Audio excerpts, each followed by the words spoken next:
CG environment atau lingkungan yang dibuat secara digital menggunakan komputer. Hal ini mungkin konten kreator bisa lebih bebas mengekspresikan kreativitasnya.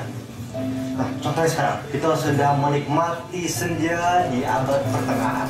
Oh, kalian bukan penikmat senja? Oke. Kita ganti jadi malam. Wih. Oh, atau mungkin kita ganti saja ke set tempat lain gitu. Wih. Nah, mungkin beberapa dari kalian berpikir, gila ini speknya pasti keren nih, speknya dewa nih, tapi bagus nih. Oh ya, saya harap begitu sih. Tapi ya, terkadang kenyataan itu nggak sesuai dengan harapan. Blender Army Cafe, kamu tidak sendiri. Mari ngobrol seputar Blender dan animasi di sini. Kayak bikin animasi lebih gampang daripada ngomongin SDM ya. SDM itu kompleks karena maksudnya ya kita punya pipeline, kita punya workflow, mereka punya mood. Mumet ya. Iya. Oh ini Gaga nih. Gaga sama Abrar. Nah pas jam 8. Mas Gaga. Weh, halo Gak?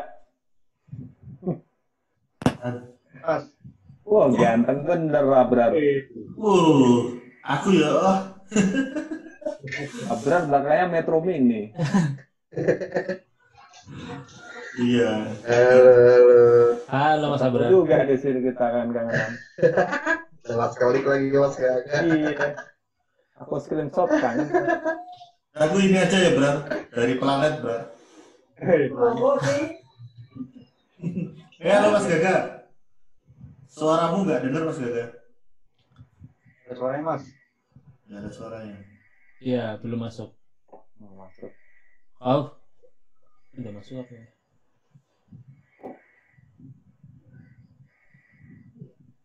Nggak denger Gaga. Backgroundmu apa ya Brar? Abrar juga di mute. Abrar, kalau Abrar di unmute. Mungkin kalian atau gimana mungkin? Halo. Tadi lagi rame bentar. Oh, Oke, sorry. Mas Gaga, coba ngomong Mas.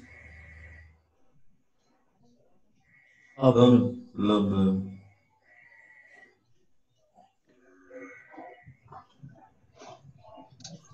Backgroundnya pada bisa diganti loh. Biar kayak lagi liburan. apa ya? Iya. Halo. Kedengeran kan Mas? Kedengeran Mas Gaga, sip. ya, suka. Tadi kayaknya nyambungnya sama ini nih, sama headset. Oh, salah nih. Sehat Mas Gaga? Alhamdulillah sehat. Baik Nah, Mas. Gimana ini di Jogja gimana di Jogja? Jogja sehat. Abrar mana nih? Baru berenang nggak ya? Oh, iya. Liburan ini kita. Iya. Kantor ini gimana? Kita nyampe pulang ya. Anak-anak mana Gak? Ada nih. Tuh. Oh, lagi kerja. Udah gondrong ya.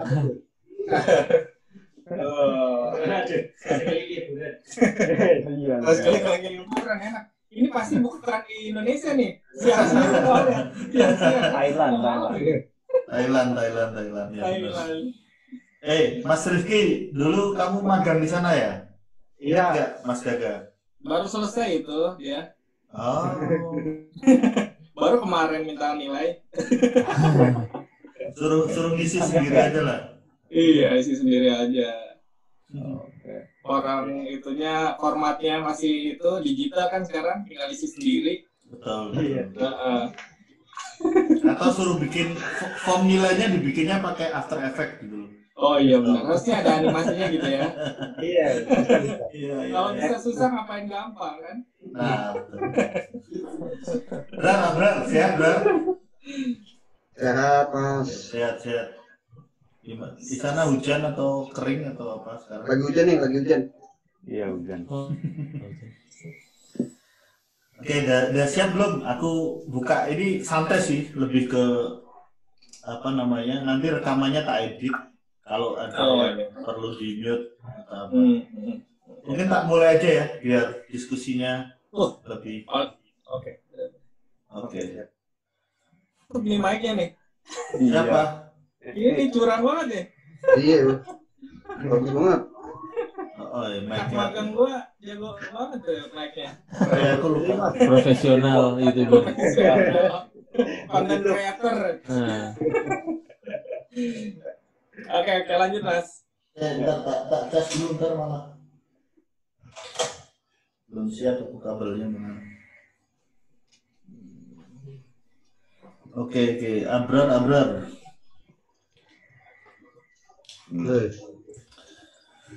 Oke ya, tak mulai ya. Oke. Ya, selamat malam teman-teman semuanya. Selamat berjumpa. Selamat berjumpa di obrolan malam ini dengan tema VFX di Blender Army Cafe.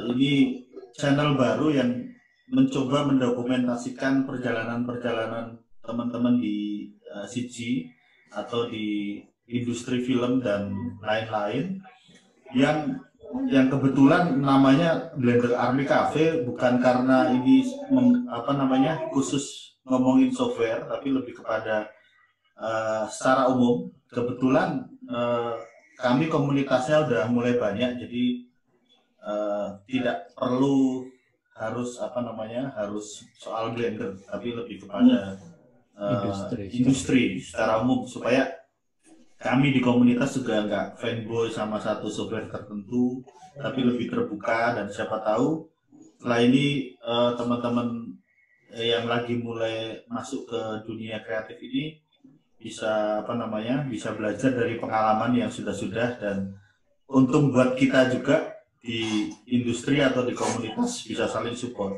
Karena saya dengar SDM itu memang susah untuk diregenerasikan ya. Dan kebutuhan akan CG artis semakin banyak, dan hari ini sudah mulai banyak juga teman-teman di Jakarta yang sudah hire CG artis dari luar. Tentu persaingannya udah global ya, nggak lagi soal kamu dari mana, lokal atau kamu temannya siapa, tapi lebih kepada bagaimana mendeliver satu project dengan baik. Oke, mungkin dari awal kita kenalan dulu siapa, dari mana, dan kira-kira sudah berapa tahun di industri CG, supaya lebih akrab ke teman-teman yang mendengarkan. Oke, silakan Mas. Mungkin mulai dari Mas Kuli. Duluan. Ya, duluan. ya, Yang paling tua duluan. Saya Klik Wicaksono. Kalau sekarang lebih ke VFX artist, kadang VFX supervisor. Dulu mulainya juga dari animasi juga. Sekitar 2002 mulai dari animasi, dari arsitektural, terus kemudian ke animasi, short animation, terus tahun 2006 itu ke Jakarta mengajar dan sempat bantuin untuk berapa animasi untuk iklan. Terus makin ke sini selain iklan juga ngerjain motion dan sebagainya. Terus semakin ke sini makin dikasih kesempatan buat bikin visual effect ya, untuk visual effect di film. Sama ada Gaga juga, ada Abrar juga, beberapa kali kerja bareng juga dengan mereka. Kira-kira sekitar 15-an tahun lah ya, dimulai dari 2002. Lebih dong Mas, 18 tahun. Iya. Jadi arahnya dari arsitektural ya, karena Mas Keli dulu backgroundnya di arsitek UGM ya dulu ya. Iya. Lalu ke short, lalu ngajar, lalu mulai divisi, mulai masukin animasi, motion, terus VFX, dan akhirnya film. Oke, mungkin berikutnya Mas Gaga sekarang. Urut ganteng. Nanti yang terakhir ganteng banget gitu. Oh iya, paling ganteng yang paling muda nanti. Iya dong. Oh iya. Ya mungkin saya cerita sedikit ya. Kalau saya backgroundnya itu dari desain komunikasi visual. Lalu di Bandung saya kuliah di Unpas. Iya. Tapi saya ya emang sudah tertarik sejak kuliah ya untuk belajar 3D, walaupun dulu kan agak lebih susah lah, mungkin zaman-zamannya Mas Felix sama saya nyari materi ilmu 3D itu kan susah ya. Nah itu kita masih meraba-raba lah. Nah tapi industrinya juga pada saat itu kan nggak banyak. Jadi waktu itu yang tersedia itu, yang maksudnya industrinya itu ada, itu iklan. Jadi saya dari DKV tertarik ke animasi, lalu masuk ke industri iklan. Nah sejak 2004 saya ya lumayan industri periklanan gitu ya, sebagai CG artist juga. Nah tapi di beberapa tahun terakhir ini memang industri film kan lagi berkembang pesat gitu kan.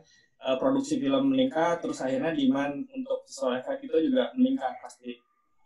Nah saya dan Mas Felix nih sama juga teman-teman yang lain nih kayak Abdor juga udah sering kerja bareng, kita lumayan banyak lah ngebantuin film sekarang dalam 2 tahun terakhir lah paling enggak. Kayaknya kebutuhan film lumayan seru juga gitu kan. Lumayan seru dan sifatnya lebih menantang ya, karena kan memang sulit udah gitu butuh orang yang banyak juga ya tantangannya gitu. Kita memang susah nyari orang seperti Mas Cizaro tadi bilang gitu. Itu sih kalau saya kurang lebih dari iklan hampir sama Mas Felix sebenarnya. Kita emang berjalan barengan gitu. Bahkan kita satu grup ada Jakarta Animator Club. Studio animasi iklan, termasuk Angga yang kemarin juga kan wawancara, yang misalnya satu grup inilah, maksudnya nongkrong. Iya gitulah kurang lebih. Kemudian itu lagi juga. Itu lagi orangnya dikit. Oke Mas Gaga, nanti tambah pertanyaan supaya lebih luas lagi ya. Lalu ya teman saya the one and only Mas Abdar, karena saya kenalnya di komunitas Blender waktu itu. Silakan Mas. Halo, kalau saya sih pertama itu belajar itu dari dari PPA lah pokoknya, dari web design, programming segala macam, sampai akhirnya muncul ke 3D gitu. Nah dari 3D tahun 2010 kalau nggak salah, saya freelance nih sama Mas Gaga. Jadi saya digembleng habis-habisan ini sama Mas Gaga sebenarnya. Gaga tuh muridnya banyak tuh. Iya. Jebolannya Mas Gaga University lah. Jadi habis-habisan di sana. Jadi emang banyak banget yang akhirnya lambat laun ya ketemu sama industrinya begini, sistem kerjanya seperti itu. Sampai ketemu Mas Felix dan segala macam, sampai akhirnya ya ikutan lah beberapa film lah gitu ya, akhirnya diajak juga alhamdulillah sama Mas Gaga dan sama Mas Felix juga gitu kira-kira. Oke, thank you Mas Abrar. Mungkin berikutnya Rifki yang paling muda nih, silakan Mas Rifki. Ya, halo semuanya. Halo. Nama saya Nur Rifki Pratama, biasa dipanggil Rifki. Awal mula saya masuk dunia ini tahun 2014. Ini biasa-biasa aja. Dulu Particle Illusion dulu ya. SMP ya? SMP. Wow. Lalu. Dari situ ya mulai belajar compositing di After Effects, dan baru mulai belajar 3D itu ya tahun kemarin 2019, Januari tahun 2019 itu gara-gara ngeliat teman saya itu si Fahri Muzak SMK bisa buat animasi keren banget. Karena itu saya belajar Blender gitu. Itu tahun 2019 sampai dengan sekarang masih memperdalam. Dan juga kemarin juga sempat kan PKL di studio Gaga. Ya urusannya University juga. Jadi Cuman bolos terus kemarin itu Mas.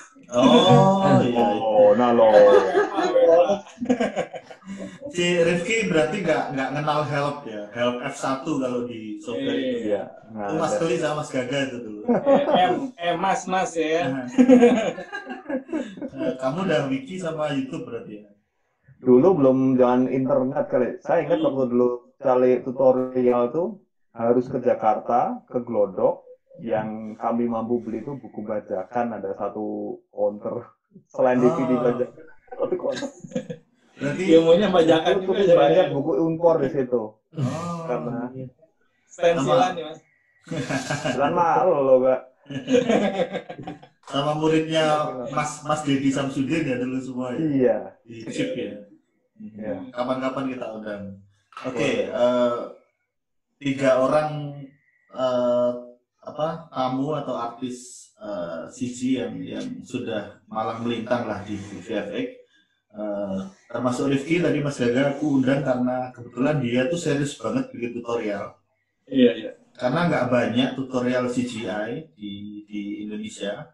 Kebetulan dia punya hak suara yang khas, terus modalnya ada bagus lah. Cara ngomongnya kalah lah kalau aku sama Rifki itu kalah dia. Betul. Di depan kamera lah. Itu kita sering bahas di sini nih. Nah itu dia. Content creator ya. Ya, kayaknya memang zamannya dia lah kita yang pensiun.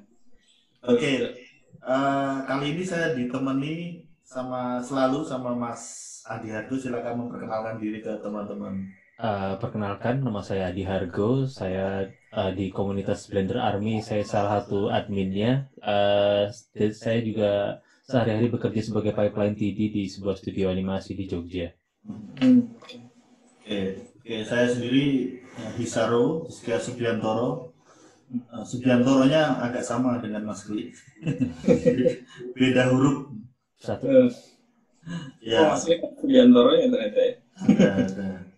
Jadi makanya dibikin. Saya sendiri kebetulan admin di Blender Army Indonesia, juga kerja di rumah, bekerja secara independen. Oke, hari ini kita mau ngomongin tentang VFX secara umum, bukan ke teknis ya, karena buat saya teknis sudah banyak di YouTube, kita bisa cari secara acak atau di pilot CG pilot dan lain-lain itu. Mungkin lebih kepada bisa cerita dulu soal motivasi dulu nih, nanti CGI secara umum di Indonesia yang sedang berkembang apa, terus nanti kita masuk ke projectnya. Kira-kira teman kita Mas Kli, Abrar dan Gaga kan pernah kerja dalam satu project di film layar lebar gitu. Mungkin nanti bisa cerita project terakhirnya apa. Ya, mungkin dari motivasinya dulu awal. Soal teknis nanti Mas Adi Hargo, saya atau Rifki di sini saya minta untuk jadi moderator juga, karena kamu tanya-tanya aja supaya aku juga nganggur di sini. Oke, mungkin yang pertama Mas Gaga, Mas Kli dan Abrar, untuk motivasi dulu, karena kalau tanpa motivasi kita nggak akan nyampe sampai saat ini. Oke, silakan. Sulit ya. Boleh Mas Kli dulu lah, Mas Kli lah. Enggak, karena kalau misalnya ada pengantor ya.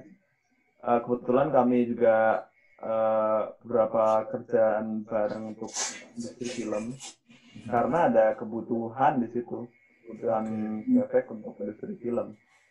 Entah mereka mau nambahin sesuatu yang spot ceritanya, atau kadang-kadang juga cuman istilahnya nge-touch up, memperbaiki sesuatu yang nggak bener di filmnya misalnya. Jadi motivasinya itu kalau emang ada kebutuhan untuk dibutuhkan ya.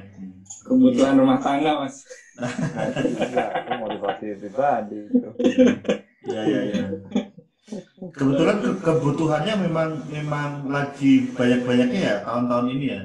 2 tahun inilah ya kira-kira. Antara banyak-banyaknya sama director atau production house tuh makin percaya kalau pakai VFX bisa. Ya nggak punya cerita nggak? Ya, kalau ya mungkin betul ya, mungkin gitu. Cuman mungkin kalau saya secara pribadi tuh visual effect tuh lebih menantang aja. Jadi emang dari awalnya saya belajar animasi itu sebenarnya maunya bikin film gitu. Tapi kan industrinya pada saat itu belum supporting gitu ya, belum siap untuk menerapkan visual effect. Nah, baru di beberapa tahun terakhir ini kesempatan itu tuh terbuka gitu dan mulai kelihatan lebih menjanjikan. dibandingin industri yang udah saya jalani sebelumnya gitu. Sekarang tuh kayaknya lagi growing banget gitu kan, pesat.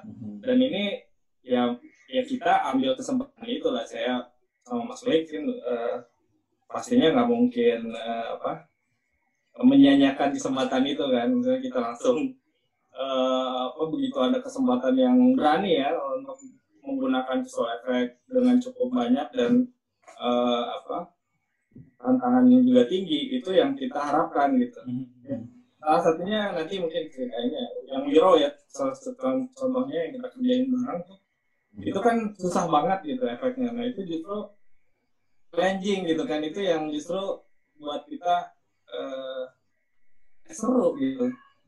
Kita kayak ada menantang diri sendiri untuk apakah kita bisa nyelesain itu dengan baik atau enggak gitu kan. Kurang lebih kayak gitu sih Mas. Memang kalau saya sih kecenderungannya dari awal tuh memang pengennya ke film, cuman kesempatannya baru beberapa tahun terakhir. Baru ya. Berarti lebih ke ada perjalanan mental juga ya, karena pada saat 2000-an itu secara teknologi juga belum memadai, internet masih 2G, lalu komunitas juga belum seaktif sekarang gitu. Saya pikir mungkin Mas Gaga bisa ceritain secara mental bagaimana Mas setelah motivasi tadi terbangun dengan challenge-nya gitu. Secara mental. Kalau mental sih karena kita juga udah cukup lama di industri, jadi banyak hal yang sebenarnya udah bisa kita ukur. Apakah misalnya yang diukur tuh banyak hal ya, waktu, jumlah orang yang dilibatkan, pendanaannya apakah cukup atau enggak gitu kan, terus kondisi proyeknya seperti apa. Jadi kita udah ngeliatnya itu secara holistik. Kita sebuah proyek itu bukan hanya ngerjainnya tapi secara utuh ya. Tapi memang tantangannya kan memang kita selalu dikondisikan di kondisi yang tidak ideal.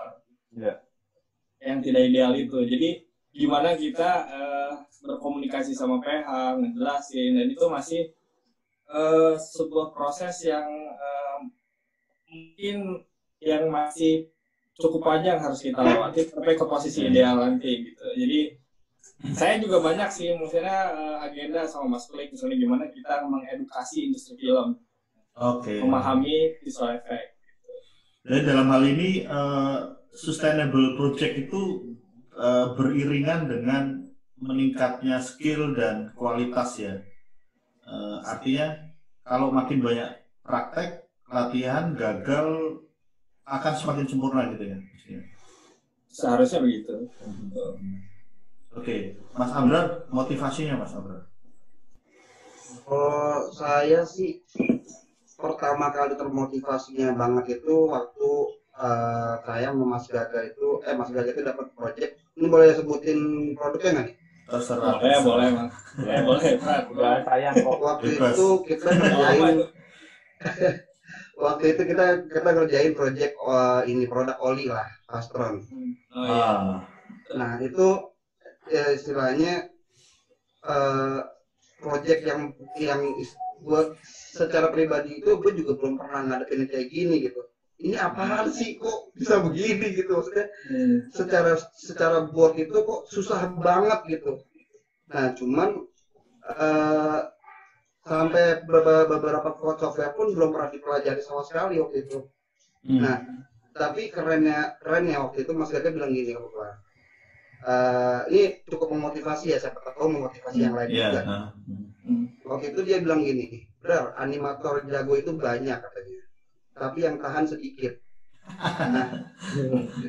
Nah dari situ yang gue akhirnya sampai sekarang gue selalu kayak ya mikirin selalu hal itu gitu, karena di sini gue ngerasa wah ini emang pekerjaan yang menuntut istilahnya tuh kepercayaan lah gitu ya, maksudnya kalau lu mengecewakan sekali ya udah selesai gitu. Banting lah ya. Nah apalagi waktu pas lagi ngerjain beberapa proyek setelah itu gitu, yang akhirnya gue bisa ngeliat di TV, gue bisa ngeliat di bioskop, itu jadi bikin makin termotivasi lagi gitu. Akhirnya terbayar lah istilahnya, dari yang kata-kata tadi Mas Gaga bilang kayak gitu sampai gue ya udah begadang nih, gue habis-habisan deh gitu. Ya udahlah gitu istilahnya, gue ya mau ngapain lagi kan, di rumah nggak ngapa-ngapain juga, ya udah mendingan gue ngulik aja lah gitu kan. Kebetulan gue juga orangnya teknis banget, jadi gue orangnya teknis banget, dan pas lagi dapetin hal-hal yang baru tuh gue kayak, wah gue mesti bisa nih kursi juga nih. Gitu. Tapi pernah juga gagalnya waktu itu ya Mas Gaga ya. Ya, banyak lah kalau gagal. Kalau gagal banyak lah. Biasa itu. Berjika gagal pernah lah gitu maksudnya, tapi ya gitu maksudnya ya bukan jadi sebagai dorongan buat mundur, tapi gue mesti belajar lagi saat ke depannya. Karena ya dari yang gue lihat pun, karena kan lingkungannya Mas Gaga, Mas Klik ini kan istilahnya looking forward ya, dia melihat keluar, proyek-proyek dari luar, terus ngasih referensi dari luar segala macam, dan di situ akhirnya lumayan motivasi gue juga gitu. Oke, cukup ini ya, tahan banting lah intinya ya. Nah, yang menjadi pertanyaanku dulu tuh soal ini loh, bagaimana ketika kita sebagai artis secara teknis itu kan pasti punya ideal-ideal tertentu. Pertama memang kita melihat tutorial dari yang sudah mapan kayak di Weta atau di mana itu Hollywood. Lalu ketika mau diimplementasikan di sini belum ada SDM, belum ada budget, terus komputernya juga belum secanggih mereka. Nah, kira-kira bagaimana itu menyikapi dan bagaimana mengkomunikasikan tantangan tadi, resource ataupun waktu, technical, budget segala macam, dan mengkomunikasikannya ke klien ya, klien terutama sutradara film kalau hal ini kita ngomong, atau iklan boleh ngomong. Mungkin yang sebagai supervisi mungkin Mas Gaga sama Mas Klik yang cerita dulu. Coba Mas Klik dulu lah. Kadang-kadang kalau misalnya ngelihat referensi luar, Harry Potter, Hollywood itu kan senang banget. Director bilangnya, wah saya mau nih looknya nanti kayak gini ya, ini kayak gini ya. Tapi yang beda budgetnya sama. Waktu ya. Kalau kami sebagai artis ya ngasih suatu artis sama istilahnya bukan sebagai artis ya, kayak studio lah misalnya, ngasih sesuatu yang masuk akal paling enggak. Yang pertama masuk akal di timeline-nya sama di budgetnya, sama yang mungkin kami berikan itu seperti apa. Yang meskipun kami juga punya niatan buat menuju ke referensi itu, maksudnya ya pengennya bagus seperti itu, tapi ya sebenarnya kemampuannya bisa lah kalau misalnya teman-teman nyoba ngejar itu. Tapi emang untuk ngejar kualitas seperti itu perlu yang utama tuh waktu sama SDM-nya. Waktu dalam artian kita harus research dulu kira-kira misal untuk teknik misal partikel seperti itu gimana sih, itu yang kadang-kadang nggak dimengerti sama PH. Mereka cuma punya waktu 3 bulan untuk kerjain, tapi pengen hasilnya seperti itu.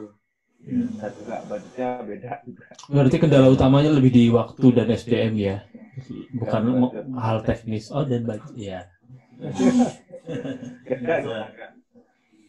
Ya sebenarnya sama sih ya, tantangannya pasti di waktu sama budget. Sebenarnya apapun yang dimaui klien sebenarnya mungkin kita bisa lakukan gitu. Cuman kita dihadapkan sama kondisi tadi, kondisinya waktunya singkat, terus budgetnya nggak ada. Nah biasanya kita pasti harus menjelaskan bahwa ini budgetnya itu hanya cukup untuk bagian mana gitu, atau ya kita gimana pun itu tugas kita mengedukasi itu ya, mungkin nggak bisa dalam waktu yang sangat cepat ya, cuman sebenarnya kalau tadi misalnya apakah kita masih ada halangan untuk sebagian misalnya sebagian keinginan director itu nggak bisa kita capai karena teknis, itu mungkin ada, cuman kebanyakan bisa kita capai kok gitu. Cuman yang nggak bisa itu adalah kondisinya gitu. Kita tuh bisa mau bikin monster gitu, mau bikin apa gitu. Kita lihat film mungkin adalah yang film-film yang sampai kita, wah ini jumlah orang kita kalau dikumpulin aja nggak akan cukup. Tapi secara teori kita tahu, oh ini harusnya bikinnya gini, tekniknya tahu. Tapi kan bagaimana Hollywood mencapai kualitas itu kan dengan waktu yang banyak, dengan jumlah ratusan atau ribuan CG artis gitu. Itu kan masalah skala gitu kan, bukan masalah apakah kita menguasai teknis itu atau enggak. Tapi begitu ke production, kita udah mikirinnya itu ya itu tadi kayak Mas Klik bilang, timeline, budget itu hubungannya apa? Sama jumlah orang yang dilibatkan dan alat yang kita siapkan gitu kan. Itu kan untuk menghasilkan atau mengerjakan animasi itu kan membutuhkan alat-alat yang nggak murah gitu, entah itu hardware maupun software. Nah itu yang ya tadi balik lagi kayak Mas Philip bilang, budgetnya nih Indonesia memang bagaimanapun filmnya kan lebih banyak dipasarkan di dalam negeri, beda dengan keleluasaan film-film Hollywood yang pemasaran itu internasional ya global gitu kan. Itu sih tantangan kita sih. Jadi bukan di teknis atau apakah orang kita bisa atau enggak, bisa. Saya bisa ya dengan percaya diri bilang orang Indonesia bisa kalau ada duitnya gitu. ya yang jelas aku nggak akan ngomongin Indonesia bisa atau apa, itu nggak terlalu inilah. Kita udah ngomongin dunia global ya, karena kalau kita nggak bisa bersaing ya pasti kita nggak dapat job lah kayak gitu. Nah, yang menarik begini, mungkin nanti Mas Adi Hargo bisa menambah. Kalau di animasi di luar kan mereka punya programmer software. Aku inget banget presentasinya Mas Klik 2004. Bagaimana Mas Klik menerangkan special effect waktu ada mobil, terus sewa, di sana kan sewa kamera kan per jam ya, sewa mobilnya per jam. Lalu untuk mengakali gagal syuting mereka pakai CGI. Akhirnya budgetnya bisa jadi software itu dibuat untuk ngakalin proses produksi ya. Nah, dan itu kan butuh semacam engineer atau programmer atau orang yang membuat software. Nah, di teman-teman CGI atau VFX yang sudah itu ngalamin itu enggak, atau kita apa yang sudah ada kita pakai, atau kita memang develop sebagian toolnya dari tantangan atau challenge yang kita dapatkan. Mungkin seperti itu. Jadi programmer atau engineer. Tuh Abrar tuh kali yang ngerti itu. Abrar.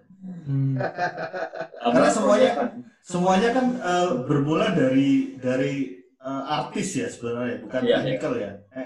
Artis ya lebih ke situ, bukan ke program ya. Sebenarnya kalau misalnya itu kan intinya nyari solusi akan sesuatu yang pengen dicapai. Nah, waktu itu ngerjain ini gimana caranya ada banyak serangga masuk ke mulut, ya meskipun saya bukan program. Teknis bisa dicapai dengan berapa tertentu. Ya kayak misalnya di program, terus yang gimana itu Abrar yang ngerti itu. Jadi hampir semuanya udah ada di program ya. Iya benar. Ini ngomongin masalah programmer di bidang 3D gitu ya maksudnya ya? Atau solusi teknis begitu? Solusi teknis ya? Ya sebenarnya sih gini ya, yang gue tahu itu sebenarnya kalau untuk beberapa pekerjaan itu secara 80% itu sebenarnya source-nya udah ada di internet, itu udah ada sebenarnya. Cuman yang susah itu menginterpretasiin gimana sih ini programming ini berjalan di yang kita di project yang kita jalanin, itu yang agak yang mesti mikir sebenarnya. Tapi secara core programnya sebenarnya udah banyak yang bikin, kayak misalkan rigging yang udah full sampai 8 kaki gitu misalkan kan, sampai sedetail itu sebenarnya udah ada, cuman ya butuh orang untuk menginterpretasiin ke project ini gitu.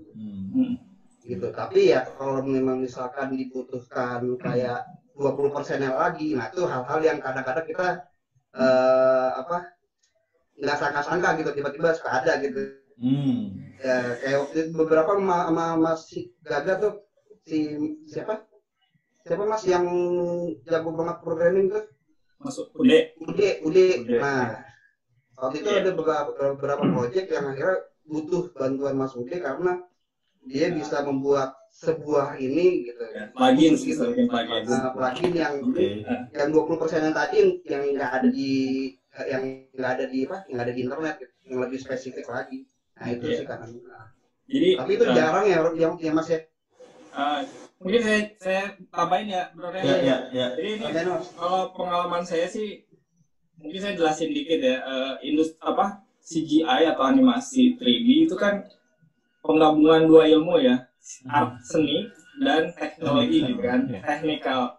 Nah, banyak orang yang berangkat dari art gitu ya. Kayak saya nih dari desain gitu kan, mungkin Mas Kulik masih ada teknikalnya lah ya. Tapi Abror tuh misalnya contohnya dia dari programming gitu kan. Terus ada nih yang kerja sama saya juga kebetulan dari programming juga. Jadi memang kebetulan ada beberapa saya nih selalu dikelilingi sama orang-orang jago nih. Padahal saya ini seniman gak ngerti teknis gitu. saya beruntung salah satunya ya, maksudnya di awal karir saya tuh Ude itu sebenarnya artis tapi jenius gitu kan. Jadi dia ngulik programming gitu sampai plugins. Jadi kalau misalnya kita ada kebutuhan teknis yang emang khusus kayak tadi Abror bilang, ada beberapa orang yang punya kelebihan itu yang kita harus tahu lah, harus kenal orang-orang ini yang harus kita libatkan di project itu gitu. Jadi kita harus mengenal networkingnya itu. Oh ini si Anu tuh jago seninya, jago modeling kah? Oh ini ada satu orang nih dia CG artis tapi kelebihannya adalah di programming gitu misalnya. Kalau saya yang mau dipaksain juga belajar programming nggak bisa gitu. Tapi kebutuhan untuk ke arah situ memang masih sangat sedikit relatif dibanding jumlah total proyek ya. Kalau sekarang ini. Enggak, sebenarnya sih banyak mungkin kebutuhannya. Cuman orang programming yang nggak terlalu tertarik ke sini. Belum melihat bahwa ini sesuatu yang menjanjikan gitu kan. Sebenarnya kan studio-studio animasi besar kan udah ada, misalnya Infinite gitu, atau mungkin Brownback di mana pasti udah ada programmernya kan, ada technical director lah misalnya.